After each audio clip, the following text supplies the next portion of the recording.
Far Cry is an absolutely incredible franchise. I think if you asked almost anyone who's even played a couple games, they would recognize this guy. In 2012, when Far Cry 3 launched, it completely changed how Ubisoft approached the franchise. Not just in terms of open world design or gameplay, Far Cry 3 was revolutionary in changing that for Ubisoft, and setting the formula for the Far Cry franchise that to this day would still follow. Far Cry 3 also changed how Ubisoft set up their stories, by making their main villains the highlight of each story. Far Cry 1 and 2 didn't really focus on the villains, but Far Cry 3 changed that. Everything became about the villain from Far Cry 3 onwards. I want to rank every single main villain, not by using a tier list. I've, done that quite a bit. Quite a big change for this channel. But we're going to go straight from worst to best. And I'm only talking main story villains, so no side villains or DLC villains. So I'm going to include a side villain as Hoyt from Far Cry 3. Nobody likes Hoyt, he'd just be very much at the bottom. And also like side villains, for example, in Far Cry 5 you have the rest of the Seed family. I think some of them are really, really good. However, if I was to include every side villain and every DLC villain, this video would be like an hour long, and I don't think anyone would like that. Let's just talk main story villains without wasting any more time.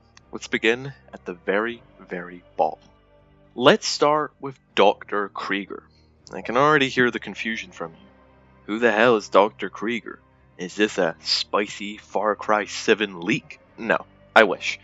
But Dr. Krieger was the main villain of Far Cry 1. You know, the one made by Crytek, who would later go on to make Crysis. Yeah, they made Far Cry 1, then Ubisoft bought it, and now we have the Ubisoft Far Cries. But yes, Dr. Krieger, I'm gonna include him. He is technically a main villain, so I think he deserves to be included, you know? Yeah, I'm going to keep this brief. Very few people have ever played the first Far Cry, and for the people who have played the first Far Cry, you probably don't care about Dr. Krieger. It's actually a good game, by the way. Just before I start going over Dr. Krieger, I actually recommend the first Far Cry. It's a bit old, a bit dated, but honestly, it's still pretty fun to this day. Dr. Krieger, though, is not a great villain.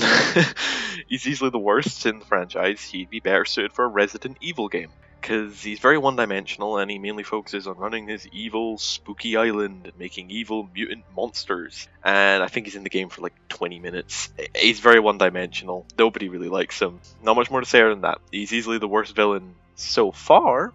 You know, Far Cry 7 could always go worse. That would be really bad, but I'll hope not.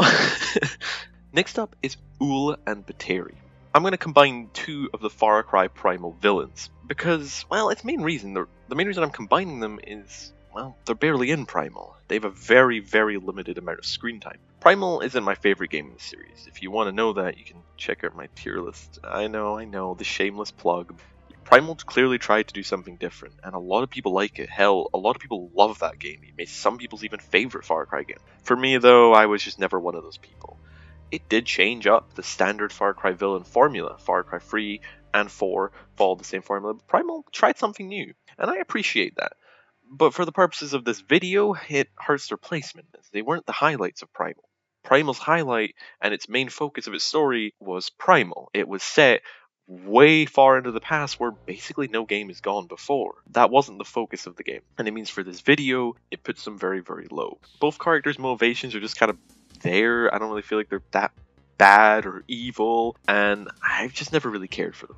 Ubisoft just didn't give them enough time to develop. It was a kind of spin-off game. They had like 10 minutes of screen time. At the very least, I think they were better than Dr. Krieger. Our next villain is Colonel Sloan from Far Cry 3 Blood Dragon. Blood Dragon is remembered for its amazing gameplay, its world, its writing. It's just absolutely incredible. The one thing Far Cry 3 Blood Dragon is not remembered for is its main villain, Colonel Sloan. He's okay at best. He's better than Dr. Krieger. I think we can establish that one. He just has very limited character depth, very one-dimensional, just really lack of screen time, and he doesn't actually have a boss battle. There's a really, really cool cutscene. It's just a cutscene. There's no actual boss battle. Would have been cool to play that. And again, I don't think that's a bad thing. Obviously, it's meant to be Far Cry 3 Blood Dragon is kind of a parody on classic 80s action movies, and that's fine. But obviously, when we compare him to any other villain, yeah, he does kind of falter. I do think, though, he has some really good dialogues and some things that made me laugh, and I think he's better than the other two villains, but I also have to recognize Far Cry 3 Blood Dragon had a very limited scope and budget. It was meant to just be a like $20 DLC that was over and done within 5-6 hours. However, it would go on to make tons of other spin-offs. We've got Primal and New Dawn. Far Cry 6 didn't get a spin-off though, but regardless, Colonel Sloan is fine, but I think he's in a good placement. Next up, we have a Far Cry villain duo, similar to Primal. This time, we actually have an actual twin villain with Mickey and Lou from Far Cry New Dawn. They're twins, and it's not very good.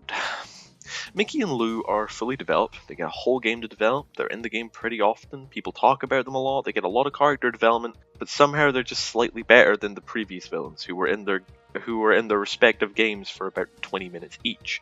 You know, Dr. Krieger was in his game for 5 minutes, and hell, he's just a little bit below Mickey and Lou. They had a lot of potential. I think the idea of this sibling twin villains could have been really cool. I think the idea, when I first heard about it, I assumed they were going to end it that the twins would go against each other, and at the very end of the game you'd have to choose to side with one of the villains, you know, side with Mickey or side with Lou and kill the other twin or whatever. There's so much potential with this idea of these twin villains, but this game did not execute it very well at all. One of my biggest dislikes of Mickey and Lou is that they have very little backstory. They just don't have a compelling reason to be so angry and evil. They just kind of seem like, oh, they're bad because we're in the apocalypse, and that's about it. They're also extremely predictable. Their whole thing is the bad guys want power and control. I'm so surprised. Like, I'm really surprised. Wow. Yeah, I didn't really like Mickey and Lou. I just feel like, in a way, I feel like Ubisoft made Far Cry New Dawn, and then last minute they were like, wait a minute, we need a villain for this game. And just kind of threw this in. Again, I really thought Mickey and Lou in the run-up to this game's release, and seeing all the trailers, I was getting really hyped. I was like, they're going to do something really cool. 2 villains in one game, they're going to do something cool. You can only imagine my disappointment when I saw the credits roll. Now, we're getting into the good stuff. Every character mentioned from here on out is at a minimum, I'd say, was decent. And let's start with the Jackal. I'm not the biggest fan of Far Cry 2. It's got its fans, and big up if you do like that game. But I think it's an alright game, it's just, it wasn't really my thing. Anyway, I think the Jackal had a lot of potential and was mostly executed very well. I love the mysterious aspect of his character. You honestly know very little about him, and you kind of have to spend the whole game piecing little bits of information together. You almost feel like a detective, like a little pin board, and you're putting little pins and string around, trying to figure out who is the Jackal? What is this guy? What's his motivations? I really, really like that. I also enjoy the fact he's not a clear-cut good or bad guy. He's kind of in the middle. He's very much a neutral presence in this title. You don't really get a definitive, oh, he's bad, he's trying to, I don't know, cause more chaos in Africa. Well, he is an arms dealer, but he's not causing that chaos. He's not causing all these fights. He's just selling the arms. Granted, bad thing. I don't think weapon dealers are good, but I do think he's not exactly clear-cut good or bad. He's not trying to like be a dictator like we see in other Far Cry games. He's just kind of doing his own thing, and I really do like that. Once again, I do wish he was in the game a bit more in terms of direct confrontation. When the player gets to actually talk with a Jackal face to face, it is very good. Some of the best scenes of Far Cry 2 in my opinion. But I feel there's just not enough of them. The player and the Jackal interact, but just not enough. I feel like, again, there's a lot of screen time complaints. This will be the last time I talk about it. I'm sorry for keep bringing it up, but it is a problem because the Jackal is so good. I really think in those scenes when you're face to face with him, I think he's really good, especially the intro when you are in the taxi and you pass out and then you wake up in the hotel and he's just in your hotel room. It's so good. It's kind of crazy. I love it. My other thing is, I kind of wish we just had a bit more of a personal stake against the Jackal. Like, he's just kind of this smart and mysterious kind of guy. He's also an arms dealer, and I've been paid to go and kill him or whatever, but I've got no real reason to hate or even kill the guy. And in my opinion, he just seems kind of like a cool dude. He seems better than the other people in this game. But anyway, that's where I put the Jackal, and that's my thoughts on him. Going from the second mainline entry to the most recent entry with Far Cry 6. Far Cry 6 is quite a mixed bag in terms of how the community sees it, and personally I kind of agree. Far Cry 6 does some things very well, and other things very, very poorly. I think in particular Anton is one of the biggest wasted opportunities in the entire franchise. From the scenes he's in, I loved his character. It's really well done. The biggest problem in this game is that Anton and Danny just don't interact very often, and when they do, it's alright, but I just feel like they needed more. And like Anton is just kind of a stereotypical bad dictator guy. And in the 4 scenes I think there is with Danny and Anton, the interactions are fine, but I just didn't feel like there was enough motivation to kill the guy other than he's a bad dictator. It didn't really feel like it had that Far Cry charm to him. Because in Far Cry games, there's always something different about these guys. You know, there's always a reason to go after them. You know, like we just talked about Jackal, I didn't really have a reason to go after him, and that was one of the reasons he's a little lower. But I liked he was different. He was this mysterious kind of guy, this arms dealer. Whereas Anton, he's just a stereotypical bad dictator guy. One thing Anton does have going for him, though, is the incredible acting from Giancarlo Esposito. His acting is truly incredible. Even when the script is not very good, Giancarlo is able to just act so well and make a scene much better than the writing lets it be, and it's truly an incredible talent that he has. It probably saves Far Cry 6 from being my least favorite game in the franchise. But I do want to talk about something else that does kind of make Anton a little bit more unique, but it doesn't. It's written very poorly. And that is the twist at the very end of Far Cry 6. I'm not going to spoil it for you, but I'll just I'll talk around it. I don't want to spoil it for people who've never played the games. The twist, I kind of like the idea for the twist. The twist has a lot of potential, but once again, the writing of Far Cry 6 just makes it feel kind of fall flat on its face. It's kind of just comes out of nowhere, and when it does show it to you, it's just kind of like it's also kind of predictable. Like from the very first cutscene, you can kind of see what's happening, and you can kind of guess. But yeah, I think Anton's all right. I think, in all honesty, if the game just had a better script, a better story, I think Anton could have been one of the best in the franchise. Because again, Giancarlo Esposito killed it in terms of acting. I really think this game could have been a lot better with its main villain. The potential was there, but unfortunately, it just wasn't used very well. Our next main villain is going to be controversial, and that is the main antagonist of my personal favorite Far Cry game. It's my favorite game, but it doesn't contain my favorite villain. It's a game I don't think Ubisoft has yet to come close to topping in Far Cry. I don't think any Far Cry game since has come close to beating this game. And that iconic villain that everyone loves is Pagan Min. Let me just begin though, before I get into it, is I love Far Cry 4. I think Far Cry 4 is the best Far Cry game ever made, and I genuinely think it's a top 3 Ubisoft game of all time. Maybe I'll do a list about that about sometime, ranking every Ubisoft game I've played, but regardless, Far Cry 4 had the perfect open world, the perfect gameplay, and a story I absolutely adore. But Pagan Min was not why I adored that story. I love that story for the feeling of no matter what you do, you're either going to make Kyrat worse, or it's going to stay the exact same. And the better option is just do what you came there to do. Because if you come to Kyrat and you just do nothing, you just sit at the table, wait for the secret ending, Kyrat stays the same, and if anything, it doesn't get worse, but it doesn't get better. I like that about Far Cry 4. I talk about it more again in my tier list, sorry to keep plugging it, but if you want more of my thoughts on the general story, I'm trying to let you know. Regardless, that's just my thing on the story, is I just kind of feel, I love that idea that AJ Gali is not a one-man army that's going to change the world, change the entire country, because it kind of leaves the story in this idea that just do what you came there to do and get out. Because you're not going to be able to change the country overnight. If you hand it to the rebels, life is just going to get a lot worse for people. If you keep it with Pagan, things will stay the same, and things just won't get better. Where if the rebels, there's a chance for hope, and maybe it will get better. Anyway, got a little bit off track there. But why didn't I like Pagan Min in a game I love so much? Pagan Min is a goddamn great villain, there's no denying it. But compared to the upcoming other 2 villains, I think he's a little bit below them. I think Pagan is just a little too similar to a certain mohawk, red tank top wearing guy. I think it's very clear they wanted to dedicate a whole game to a sociopath-like villain, like we saw with Voss. Obviously Voss only got half a game, and the introduction of Far Cry 4 enforces that Pagan is a sociopath, kind of psychopath kind of guy who's willing to do anything. I think that's just my problem, is I think Far Cry 3 just did the sociopath guy better, and it kind of just feels like Pagan's retreading too much of the same ground. I prefer each villain to just be more unique. For example, I think even Anton, I don't really like his twist that they put at the end of the game, but I still just like that they at least tried something different with it. With the Jackal, he was super mysterious, and you kind of had to piece him together, and you'll see some upcoming villains as well. You see our next villain, you'll see also why I like them, because of their uniqueness. I think Pagan is great. I think he's a top 3 villain in the entire franchise, and I think he deserves to be remembered and beloved by fans. But in my opinion, I just feel like he's a little bit too similar and not unique enough. This is probably going to surprise some of you. If you know my opinions on Far Cry 5, this is going to surprise you. Because up next is Joseph Seed from Far Cry 5. He's the only villain in the entire franchise that actually crept me out. In some of those cutscenes, I was blown away. He was genuinely just creepy. Greg Burke's acting is truly supreme, and it helps him capture that creepy prophet cult leader vibe.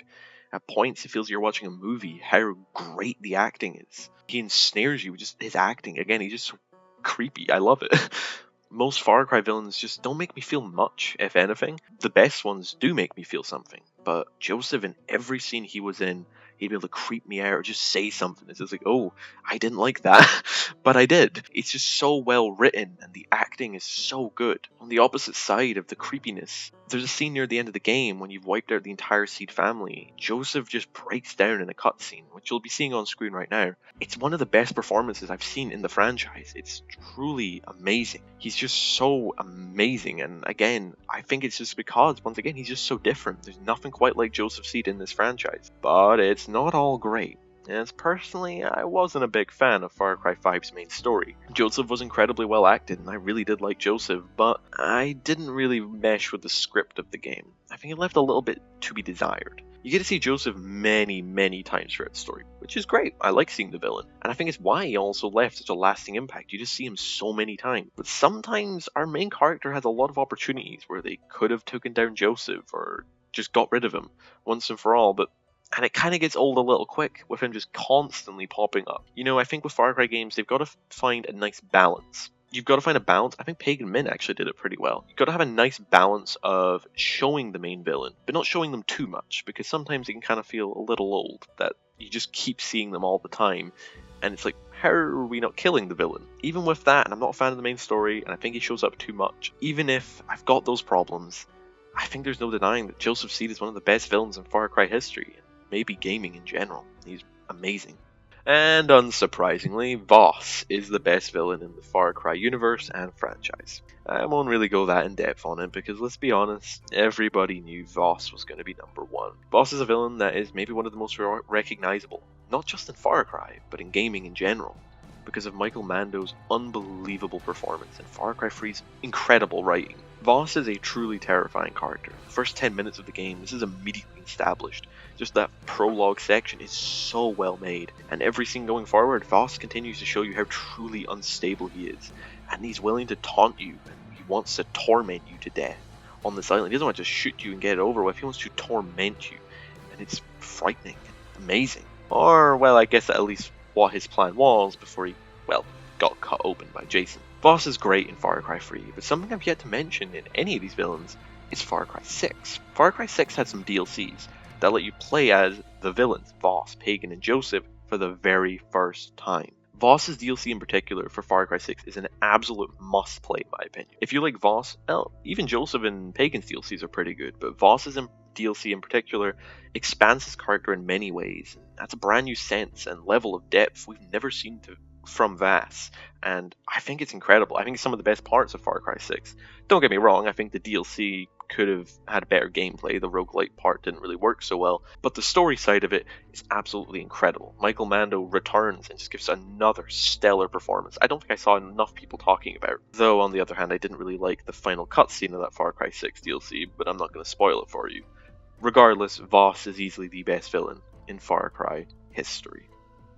And that's our list. Every single main villain ranked from worst to best. I think it's a fair list in my opinion, but I know some people will disagree, and that's fine. Everyone's got their own opinion. These are just my opinions. Anyway, Far Cry is an amazing franchise. I can't wait to see where the 7th entry will take us. There's obviously been rumors and stuff, but I'm not going to touch on that. I really am excited to see where the 7th entry will take us, and I hope Ubisoft will deliver, 1, a great game, and 2, a great villain, as the Far Cry villains are always some of the best. They always knock it out of the park. At least they have been since Far Cry 3, in my opinion. Every game, I think they've just done great villains. Even 6, I think Anton was good enough, but could have been better. Anyway, I've gone a bit off track. I've been the Intel, and I hope you have a lovely day.